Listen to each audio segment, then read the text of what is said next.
Attention, cette vidéo est susceptible de contenir des gros spoils de bâtards. Générique. Don't care a fuck cause I'm just drinking, smoking, straight west coasting, bitches putting ass in motion, pussy popping, sex promoting. Bonjour et bienvenue dans la rubrique de G pour un 10e épisode de Comment j'ai découvert DC. Pour fêter ensemble dignement ce 10e épisode, j'ai choisi de vous parler de Batman. Mais pas de n'importe quel Batman, je veux vous parler du Batman de Neal Adams. Disponible en 2 tomes chez Urban Comics, Batman, la légende, par Neal Adams. Quand on aime le Chevalier Noir, il est à mon avis logique de vouloir se pencher sur l'histoire de ce personnage, sa complexité bien sûr, et son évolution au travers des années. Le Batman que l'on connaît aujourd'hui est bien différent de celui que les jeunes Américains pouvaient côtoyer dans les années 60. Ce constat amène nécessairement son lot de réflexions. Qui sont celles et ceux qui, au travers des décennies, ont modelé le croisé en cap? Dans quels comics pouvons-nous constater les évolutions du Chevalier Noir? Urban Comics apporte des éléments de réponse en nous proposant 2 volumes qui compilent l'intégralité des épisodes autour de Batman sur lesquels Neal Adams a travaillé entre 1968 et 1976. Une période qui se situe entre la fin de l'âge d'argent et le début de l'âge de bronze. Si vous ne connaissez pas excessivement bien le principe de continuité chez DC, je vous glisse dans la description le lien d'une vidéo de Mr. Yanda qui explique parfaitement bien la chose. Si vous ne connaissez pas Mr. Yanda, c'est un vidéaste du collectif lescomics.fr. Si vous ne connaissez pas lescomics.fr, c'est un collectif de reviewers comics ainsi que de vidéastes qui officient principalement sur YouTube. Si vous ne connaissez pas YouTube, wow! Va falloir arrêter de me faire chier maintenant, hein? C'est bon, on reprend. Lorsque Neal Adams arrive sur Batman, on peut dire que le Chevalier Noir n'a rien de commun avec ce que l'on connaît de lui aujourd'hui. Adam West vient de camper le rôle du croisé en cap pendant plusieurs années autour de la série télé et de différents films. Le moins que l'on puisse dire, c'est que l'image de Batman a de fait beaucoup évolué et que cela a influencé les comics. Le personnage et son univers sont fun, colorés, voire croquignolesque. Neal Adams au dessin, Denny O'Neil au scénario vont lentement mais sûrement réorienter l'image de Batman afin de le rendre à sa noirceur d'origine. Rapidement, il n'interviendra plus en plein jour, préférant l'obscurité de la nuit pour combattre les criminels. Physiquement, il va changer.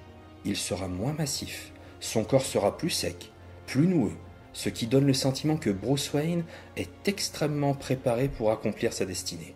Il est affûté comme jamais. Le costume va lui aussi évoluer. Les oreilles du masque vont s'allonger et sous les coups de crayon de Neal Adams, on découvre un Batman totalement iconique. Les histoires et l'univers de Batman vont eux aussi évoluer. Si la légèreté est assez palpable dans les premiers épisodes, elle va assez rapidement laisser place à une ambiance plus sérieuse et plus pesante. Régulièrement, les scénarios versent dans le style horrifique si particulier et si familier des années 70. À plusieurs reprises, j'ai pensé au film de Tim Burton, Ed Wood. Je dois avouer que ces épisodes m'ont un peu décontenancé, car c'est un style avec lequel je ne suis finalement que peu familier. Cependant, j'admets volontiers les avoir dévorés. Au fil des pages, on voit l'emprise toujours plus grande des artistes sur Batman et la galerie de personnages qui l'accompagnent. C'est sous la houlette de ce duo que Man-Bat sera créé, ainsi que le phénoménal Ra's al Ghul. Les épisodes mettant en scène le démon sont tout simplement délicieux. La puissance du récit transpire au travers des pages. Étrangement, je me suis senti privilégié de pouvoir lire la naissance d'un personnage aussi mythique que Ra's al Ghul. Un autre point intéressant concerne les ennemis emblématiques de Batman. Passé aux oubliettes depuis quelques années, Double Face fera son retour dans ces pages, un retour gagnant où Double Face est plus sombre et plus torturé que jamais. Le Joker évoluera considérablement lui aussi. De vilain voyou farceur un poil pathétique, il redeviendra en quelques pages celui que l'on connaît aujourd'hui. Le meurtrier psychopathe fasciné par le jeu mortel entre Batman et lui. J'ai tellement aimé découvrir ce Batman, le voir grandir et changer sous la houlette de Denny O'Neil et de Neal Adams. Il devient de plus en plus sombre, c'est vrai, mais sans pour autant être déshumanisé. On sent vraiment l'homme sous la cape. Un super-héros à dimension humaine, un homme qui reste faillible. À plusieurs reprises, on peut voir Batman se faire surprendre et assommer par des petits voyous. Il n'est pas encore ce personnage qui donne le sentiment d'être omnipotent et de maîtriser toutes les situations. Et cela procure un sentiment étrange. S'il est susceptible de se faire assommer par de petites frappes ou de rater un saut, bon nombre de menaces potentielles gagnent en crédibilité. On tremble pour ce Batman, un Batman qui n'est pas encore l'égal des dieux, un Batman plus que jamais détective, qui devra user de sa tête pour se sortir de nombreuses situations. Alors, à qui peut s'adresser ce récit ? Je crois que pour apprécier réellement ces comics, il faut déjà avoir un peu roulé sa bosse et aimer Batman profondément. L'aimer au point de vouloir comprendre sa construction au travers du temps. Ce n'est pas une lecture facile, les histoires ont plus de 40 ans. Et logiquement, la narration peut paraître un peu datée. Pour aimer ces histoires, je crois qu'il faut savoir ce que l'on recherche en se les procurant et prendre quelques précautions. À titre personnel, j'ai acheté ces comics en voulant deux choses. Découvrir Batman à une époque où je n'avais rien lu le concernant, comprendre pourquoi Neal Adams avait été si important pour le personnage. Les premières histoires sont vraiment datées et à des années-lumière de ce que l'on peut lire aujourd'hui.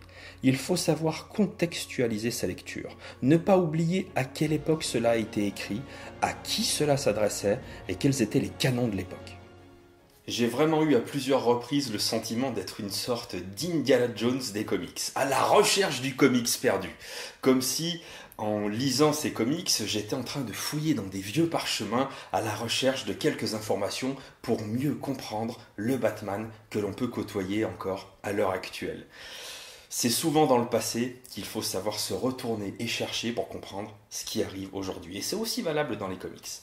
Je crois avoir pigé quand même pas mal de trucs autour de ce personnage, autour de sa construction, en lisant ces deux recueils. Et une fois que vous aurez lu ces deux comics, je pense qu'il y a des histoires récentes qui réussiront à prendre encore plus de valeur à vos yeux, car vous comprendrez qu'elles font résonner le passé. C'est une lecture absolument merveilleuse, mais qui va demander au lecteur d'être à la hauteur. C'est en quelque sorte une petite épreuve. Et cette épreuve, seul le pénitent pourra la passer.